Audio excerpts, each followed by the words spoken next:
مجھے برہان سار کچھ ٹھیک نہیں لگ رہے۔ ہاشم برہان کو سگریٹ پیتے دیکھ کاشف سے سرگوشی کر گیا۔ خادم جو پاس ہی بیٹھا ہوا تھا ہاشم کی بات پر کان کھڑے کرتے سامنے ہی اپنے مالک کو دیکھا۔ کیا اس کی وجہ آیت میم ہے؟ کاشف نے سرسی سا برہان کو دیکھتے واپس ہاشم سے پوچھا۔ ہو بھی سکتا ہے اور نہیں بھی، ہاشم الجھا تھا۔ مجھے یہی وجہ لگ رہی ہے کہ آیت بی بی ایسے اچانک سے ملے بنا چلے جانے پر سائیں خفا ہے۔ خادم جو دوسری طرف منہ کیے بیٹھا تھا ایک دم سے ہاشم اور کاشف کی طرف مڑتے دونوں کو ڈرا گیا۔ مجھے تو ایک بڑی وجہ آیت میم کے پاپا بھی لگ رہے ہیں۔ کاشف نے دھیرے سے خادم و ہاشم سے سرگوشی کی۔ مبادہ کہیں باس سن نہ لے، یہ بھی وجہ ہو سکتی ہے۔ خادم و ہاشم ایک ساتھ بولے تھے، خادم گاڑی تیار کرو۔ برہان جو سوچوں میں گرا پڑا تھا ایک دم سے سگریٹ پھینک لمبے لمبے ڈگ پڑتے گھر میں داخل ہوا، جبکہ خادم تیزی سے گاڑی کی طرف بھاگا۔ سائیں کہاں جانا ہے؟ خادم برہان کو تیار ہوتے آتے دیکھ دھیرے سے دریافت کر گیا تاکہ ڈرائیور کو وہ آگاہ کر سکے۔ گاڑی میں خود ڈرائیو کروں گا۔ برہان آنکھوں پہ گلاسز لگاتے تیزی سے بیٹھا تو خادم بھی بھاگتے گاڑی میں سوار ہوا۔ کاشف ہاشم لوگ اپنی سیکورٹی کی گاڑی پر سوار ہوتے پیچھے ہی برہان کے نکلے۔ ویسے باس اتنی دھوپ میں کس کا انتظار کر رہے ہیں؟ ہاشم خادم اور کاشف کے قریب آتے سوچنے والے انداز میں بولا۔ ایسے کر سیدھا چلتے ہوئے باس کے پاس جا اور ان سے پوچھ، باس آپ ہمیں کہاں لے آئے ہیں؟ ہاشم نے دانت چباتے ہلکے پھلکے انداز میں خادم کو ہنسنے پر مجبور کیا۔ کاشف کا منہ بنا تھا، ویسے مجھے لگتا ہے سائیں صاحبال جانے والے ہیں آیت بی بی کو لے جانے۔ خادم گاڑی کے ساتھ لگتے سگریٹ جلا گیا۔ مجھے بھی یہی فیل ہوا تھا، ہر سر کو دیکھو کیسے شریفوں کی طرح تیار ہوتے آئے ہیں۔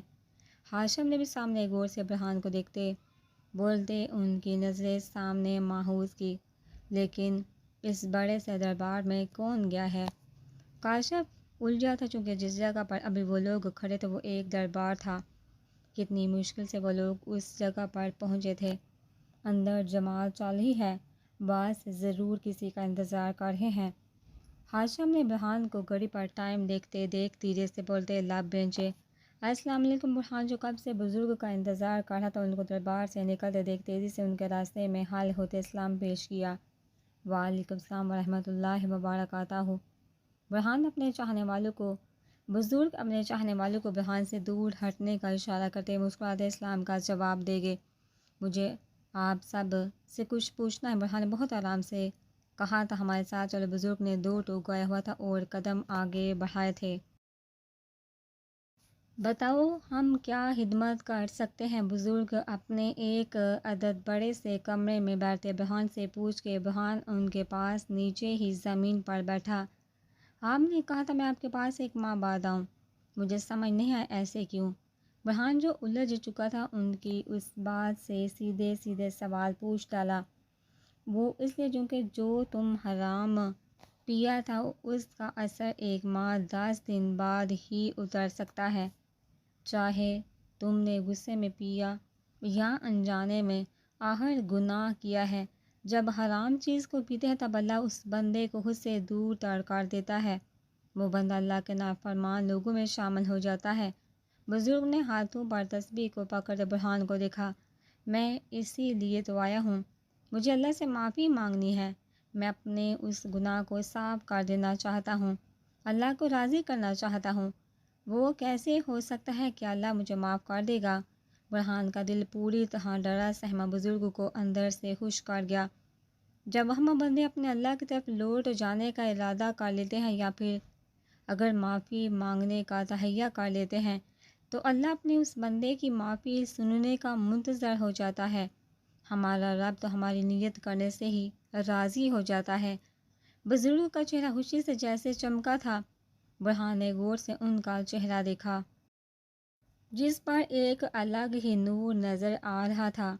ایک بار نماز کو قائم کرو، اس کے پاک گھر میں بیٹھ کر ہاتھ اٹھاتے گناہوں کی معافی مانگو، آنکھوں سے آنسو نکال اپنے رب کو راضی کر لو، تمہیں پتہ بھی نہیں چلے گا اور تمہارا رب تمہاری معافی سن تمہیں معاف کر کے راضی ہو جائے گا۔ مجھے کیسے پتہ چلے گا کہ اللہ نے مجھے معاف کر دیا؟ برہان نے اب یہ اگلا سوال ان کے چہرے کو ویسے ہی تکتے پوچھا تھا۔ جب رب اپنے بندے سے راضی ہو جاتا ہے تو اس کے دل میں نور بھر دیتا ہے۔ اللہ اپنے بندے کی من پسند ہر خواہش جو جائز ہو پوری کر دیتا ہے۔ تمہیں خود اپنے رب کا اشارہ مل جائے گا اور تم اس اشارے سے سمجھ جاؤ کہ تمہارے رب نے تمہیں معاف کر دیا ہے۔ تمہاری ہر دعا قبول ہوگی، تمہاری ہر خواہش خود بخود ہی پوری ہو جائے گی۔ بے شک وہ سب کو بخشنے والا اور معاف کرنے والا ہے۔ بزرگ نے اب کی انگلی اٹھاتے اوپر کی طرف اشارہ کیا تھا۔ برہان آرام سے اٹھا تھا، وہ اپنی منزل چن چکا تھا، ابھی صرف اس راستے پر چلنا تھا۔ بزرگ نے اس کو جاتے دیکھ ہلکے سے مسکراتے اس کے حق میں دعا کی تھی۔ صاحبال عاشی تو پاگل ہو گئی ہے، یہ کیا بولی؟ آیت تو عاشی سے ویلنٹائن ڈے والا تماشا سنسا کر ہی ہو جاتی ہے۔ مجھے یقین نہیں آ رہا شہریار نے ایسے کہا، وہ بھی تم سے۔ آیت عاشی کو روتے دیکھ حیرانگی سے عاشی کے سامنے بیٹھی، جبکہ اس کو یقین ہی نہیں آ رہا تھا کہ شہریار بھی ایسے کہہ سکتا ہے۔ ہاں، اس نے مجھے ذلیل کر دیا، مجھے میری ہی نظروں میں گرا دیا۔ میں پاگل تھی جو اس کو 4 سال سے اپنے دل میں بسائے بیٹھی تھی۔ شاید میرا ہی قصور ہے، مجھے محبت اپنی حیثیت دیکھ کر کرنی چاہیے تھی۔ کہاں وہ اور کہاں میں؟ بس کرو عاشی، محبت دیکھ کر نہیں ہوتی۔ اگر ایسا ہوتا تو کبھی بھی سلیم کو انارکلی سے اور لیلا کو مجنوں سے محبت نہ ہوتی۔ اور ایک بات بتاؤ، اگر اس نے انکار کر دیا تو تمہیں یہ بیوقوفی کرنے کی کیا ضرورت تھی؟ یہ شادی کرنے سے کیا سب کچھ ٹھیک ہو جائے گا؟ تم شہریار کو دل سے نکال چکی ہو۔ آیت سپاٹ سے ہوتے عاشی کو بازو سے پکڑ جھنجھوڑتے بولی۔ آیت اپنے دل کی سن کا مزید میں درد برداشت نہیں کر سکتی تھی۔ تم اچھے سے میرے بارے میں جانتی ہو، میرے سر پر صرف میری ماں کا سایہ ہے۔ ماموں میرے نے اگر ابھی میری ماں کا فرض اتارنے کے لیے رشتہ مانگ لیا تو میں کیوں انکار کرتی؟ میں انکار کر بھی دیتی اگر شہریار میرے ساتھ ہوتا۔ جب وہ شخص جس کو محبت کی وہی ساتھ نہ ہو تو میں کیا کروں؟ بس آیت، میں نے طے کر لیا، اب میں بالکل بھی فیصلہ نہیں بدلوں گی۔ میں نے سوچ لیا ہے، جو میری قسمت میں ہوگا مجھے مل جائے گا۔ اب میں شہریار کے پیچھے بھاگوں کہ نہیں؟ عاشی نے بے دردی سے آنکھیں رگڑی تھی۔ اچھا، تمہارے ایسے اپنے گرے ہوئے کزن سے شادی کرنے پر سب کچھ ٹھیک ہو جائے گا؟ جو تم بول رہی ہو کہ وہ شادی کے بعد سدھر جائے گا، اگر ویسے نہ ہوا تو کیا کرو گی؟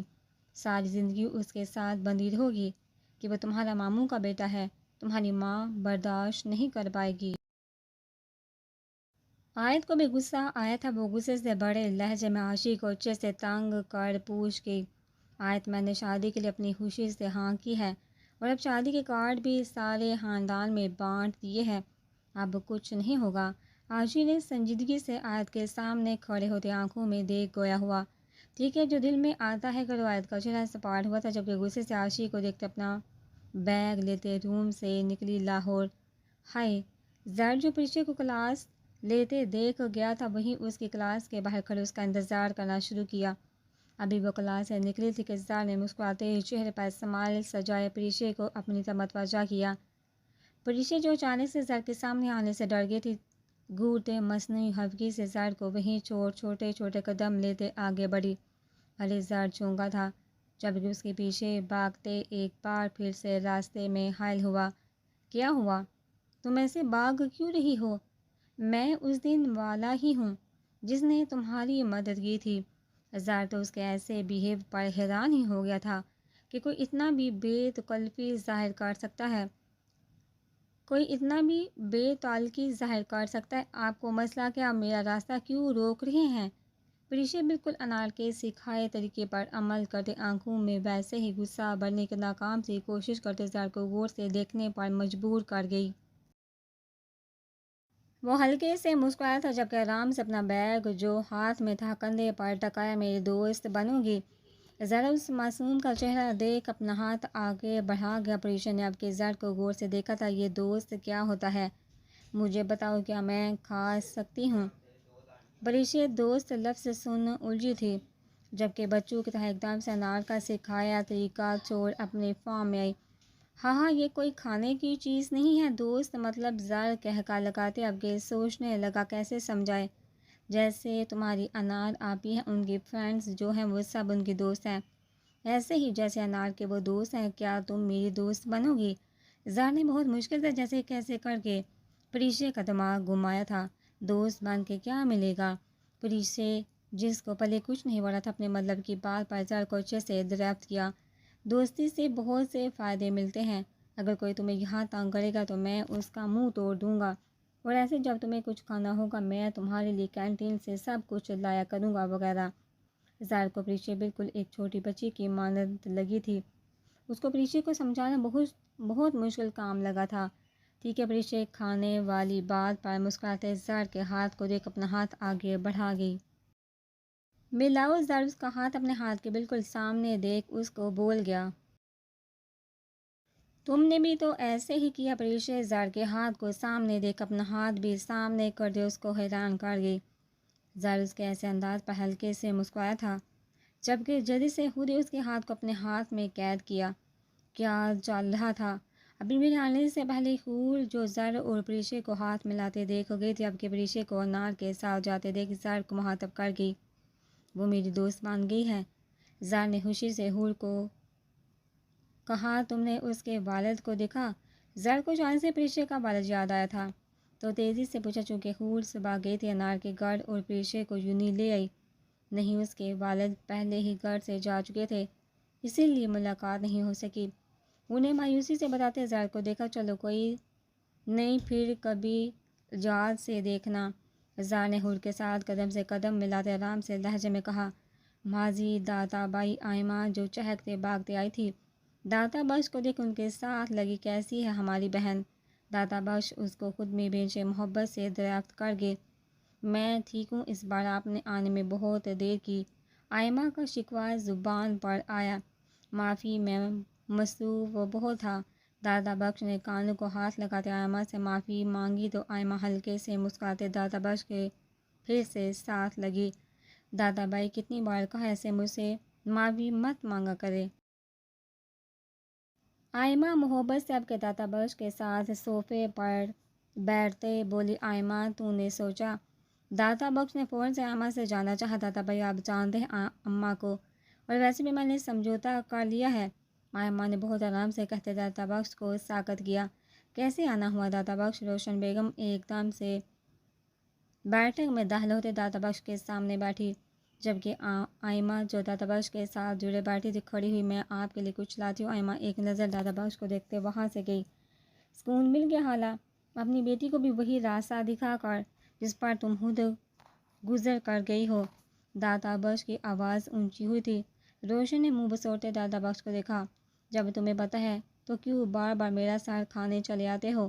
روشن نے اب کی اپنی خاص ملازمہ کو پان لانے کا اشارہ کیا تو ہاتھ میں پڑی ڈبی تیزی سے روشن بیگم کے سامنے کر گئی۔ خالہ خدا سے ڈرو مت، آئمہ کو دوزخ کی آگ میں پھینکو، رحم کھاؤ، اس بچی پر کیا ملے گا اس کو زندگی کو برباد کر کے۔ داتا بخش اپنے غصے کو ضبط کرتے دھیمے سے بولے۔ روشن بیگم نے پان لیتے اپنے منہ میں رکھا، داتا بخش میں اپنی بیٹی کی زندگی بنا رہی ہوں، تم فکر نہیں کرو، وہ اس گندگی سے نکل جائے گی۔ روشن بیگم نے آپ کے پان چباتے داتا بخش کو تعصب سے دیکھا۔ خالہ ایک بار صرف آئمہ میرے ساتھ جانے کی حامی بھر دے، خدا کی قسم کھاتا اس کو یہاں سے تمہارے پاس سے لے کر جاؤں گا۔ داتا بخش دو ٹوک بولتے ایک دم سے کھڑا ہوا تھا۔ کوشش کر لے تو، میں تجھے نہیں روکوں گی، تیرا حق بنتا ہے، آخر ایک تو ہی ہمارا بھلا سوچنے والا ہے۔ روشن بیگم نے طنزیہ تیر پھینکا تھا۔ داتا بخش کھا جانے والی نظر روشن بیگم پر ڈالتے جانے کے لیے ڈور کی طرف بڑھا۔ بھائی اتنی جلدی مت جائیے۔ آئمہ جو چائے لیتے آئی تھی داتا بخش کے سامنے ہوئی، جس دن تم میرے ساتھ جانے کی حامی بڑھو گی آئمہ، اس دن میں خوشی سے تمہارے ہاتھ کی چائے پیوں گا۔ داتا بخش نے اس کے سر پر پیار دیا تھا اور واک آؤٹ کر کے آئمہ اس کو جاتے دیکھ غصے سے اپنی ماں کو دیکھ گئی۔ وہ جانتی تھی داتا کے جانے کی وجہ، ایک طرف فیصل شاہ وقار شرازی کے ساتھ مل چکا تھا مراد کو ختم کرنے کے لیے، تو دوسری طرف مراد نے سلطان شاہ سے کہہ دیا تھا کہ جلدی سے جلدی جنت کی ڈکسی کر کے اس کو فارغ کر دیا جائے۔ جیسے ہی مراد نے اپنی خواہش ظاہر کی، سب بڑوں نے تیاریاں شروع کر دی۔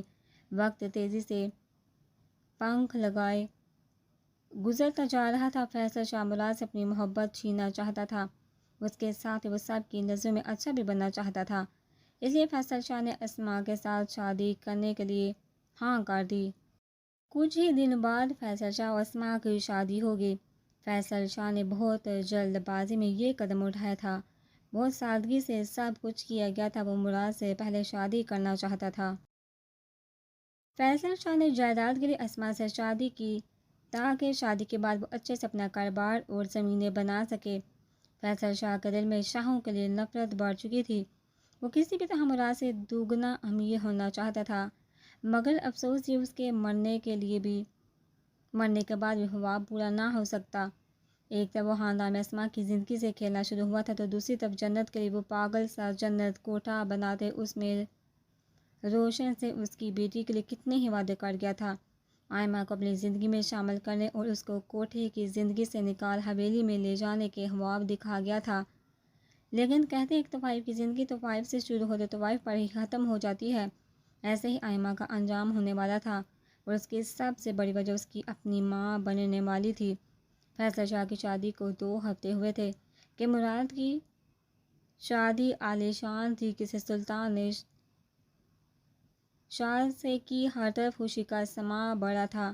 آخر میرپور میں مراد کے سب سے بڑی شادی کی تقریب رکھی گئی تھی۔ مراد کے سنگ صفدر نے اپنی پیاری بہن جنت کو رخصت کیا تھا۔ وہ دلہن کے روم میں ایک حور ہی نظر آ رہی تھی۔ ناز بیگم جنت کو پیار سے لاتے مراد کے بیڈ پر بٹھا گئی۔ یا اللہ، اس دل کی رفتار کو ذرا کم کر دے، میں کہاں جاؤں؟ جیسے ہی ناز بیگم اس کو کمرے میں چھوڑ واپس گئی تھی، جنت گھونگھٹ خود ہی اٹھاتے بیڈ سے نیچے اتری۔ بابی کی باتوں کا مطلب کیا تھا ابھی میرے ساتھ؟ وہ ٹینشن سے کبھی ادھر تو ادھر چکر لگانا شروع ہی کیا مصیبت ہے۔ اس سے پہلے وہ اپنے لہنگے میں پھنس کر گرتے غصے سے لہنگے کو اٹھاتے گھبرائی۔ جنت، اتنا مت سوچ، کہیں ایسا نہ ہو شبانہ کی بات درست ثابت ہو جائے۔ جنت کو اچانک سے شبانہ کے الفاظ یاد آئے تھے جب اس نے کہا تھا، جنت، کہیں ایسا نہ ہو مراد بھائی کے شدتوں کو سہتے سہتے تو بے ہوش ہی ہو جائے۔ کچھ نہیں ہوتا، میں بہادر ہوں، میں مراد سے بالکل بھی ڈروں گی نہیں۔ جنت جو روم میں اکیلی تھی، خود سے بڑبڑاتے بہادر بننے کا عزم جیسے یاد کیا تھا۔ روم میں پھول کون بناتا ہے؟ جنت کو جو اپنی سوچوں سے باہر نکلنا چاہتی تھی۔ یہ لائٹس کو کیا ہو گیا؟ جنت جو ابھی ویسے ہی کھڑی ہوئی تھی، اچانک سے سب لائٹس کے آف ہونے پر گھبرائی۔ ناز اس سے پہلے جنت ڈرتے ناز بابی کو زوروں سے آواز دیتے بلاتی۔ مراد جو لائٹس کے آف ہوتے ہی روم میں داخل ہوا تھا، اس کا آواز اس کے لبوں پر اپنا ہاتھ رکھتے منہ میں دبا گیا۔ جنت نے ڈرتے مراد کی قمیض کو جکڑا۔ خاموش، آواز مت کرنا۔ مراد نے بہت آرام سے جنت کے چہرے پر فون کی ٹارچ کرتے دکھائی۔ آرام سے، میرے ساتھ چلو۔ مراد نے مضبوطی سے جنت کا ہاتھ تھاما تھا اور اس کو لیتے ڈور کی طرف بڑھا۔ جنت جو اندھیرے کی وجہ سے بہت ڈر چکی تھی، ڈر سے مراد کو پوری طرح جگڑے مقابل کے سنگ گاڑی تک کا سفر طے کیا۔ ابھی وہ لوگ گاڑی تک پہنچے ہی تھے کہ پوری حویلی میں ایک دم سے روشنیاں بڑھی۔ مراد نے جنت کی گاڑی کا ڈور کھولا تھا اور اس کو بہت پیار سے گاڑی میں سوار ہونے کا کہا۔ ہم کہاں جا رہے ہیں؟ جنت جو گاڑی میں بیٹھ چکی تھی، حویلی کی لائٹس آن دیکھ حیرانگی سے مراد کو پوچھا۔ سرپرائز ہے، وہ دور دور گیا ہوا تھا اور آرام سے گاڑی کو آگے بڑھایا۔ یہ کون سی جگہ ہے؟ مجھے ڈر لگ رہا ہے، مجھے کوئی سرپرائز نہیں دیکھنا، واپس حویلی چلو۔ جنت جو مراد کے کہنے پر گاڑی سے نکل باہر کھڑی ہوئی تھی، ڈرتے واپس سے گاڑی میں بیٹھنے کی کوشش کی۔ جنت مراد شاہ مقابل نے ایک دم سے اس کو بازو سے پکڑتے خود کے سامنے کیا۔ اب تم مراد شاہ کی بیوی ہو، میر مراد شاہ کی۔ وہ انابی لبوں پر میٹ پر زور ڈالتے گھورنے پر مجبور کر کے، تمہارے چہرے پر یہ خوف طاری بالکل بھی نہیں ہونا چاہیے، چلو۔ مراد نے محبت سے اس کا ہاتھ پکڑ اس کو اپنے سنگ چلنے کا کہا۔ وہ ڈرتی مرتی خوف کو ایک طرف دل میں دبائے مراد کے سنگ آگے بڑھی۔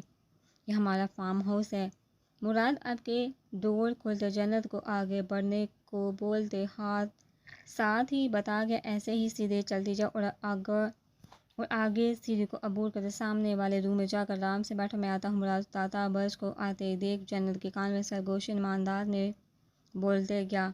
جنت جو بولنا چاہتی تھی، خاموشی سے لب بینچ اندر گئی۔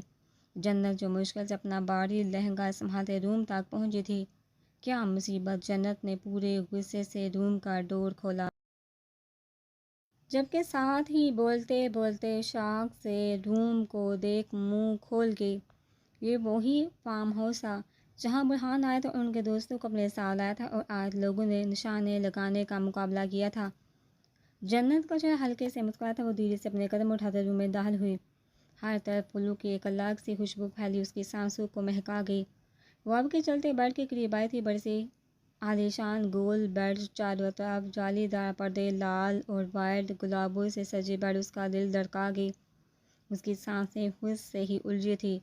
نظروں کو بیڈ سے ہٹاتے آپ کے چمکتے پانی کو دیکھا۔ اتنا بڑا پول دیکھتے ہی منہ سے پھسلا، جبکہ آنکھیں بھی بڑی ہوئی تھی۔ مجھے تو یہ اب بھی چھوٹا لگتا ہے۔ مراد جو جنت کے پیچھے ہی آیا تھا، دروازے سے ٹیک لگاتے جنت کے انداز کو دیکھ اونچی آواز میں بولے۔ اس کی الجھی سانسوں کو مزید الجھا گیا۔ جنت پلٹی تھی تبھی مقابل نے روم میں داخل ہوتے ڈور لاک کیا۔ جنت کے ہاتھ جیسے کانپے، وہ تیزی سے واپس سے پول کی طرف منہ پھیر گئی۔ ابھی کیا ہو گیا؟ وہ خود سے ہی سوال پوچھ گئی، جبکہ دل کیا تھا یہاں سے بھاگ جاؤں۔ ایسے نظریں کیوں چورائی جا رہی ہیں؟ مراد جو اس کی طرف ہی قدم اٹھا چکا تھا، پاس آتے اس کو بازو سے پکڑے خود کے حصار میں قید کیا۔ جنت کی سانسیں تیزی سے دل کی دھڑکنوں کو دھڑکا گئی۔ مراد اچھے سے اس کی حالت کو سمجھ گیا تھا، جبکہ وہ اس کی سانسوں کو بھی سن سکتا تھا۔ ماشاءاللہ، میری دنیا تو آج جیسے اس دنیا سے کہیں زیادہ خوبصورت ہو گئی ہے، مراد نے محبت سے چور لہجے میں بولتے جنت کا جھکا چہرہ انگلی کی مدد سے اوپر اٹھایا تھا۔ جنت نے اٹھتی گرتی پلکوں سے مقابل کو سرسیسا دیکھا تھا۔ کمرے میں پھول کون بناتا ہے؟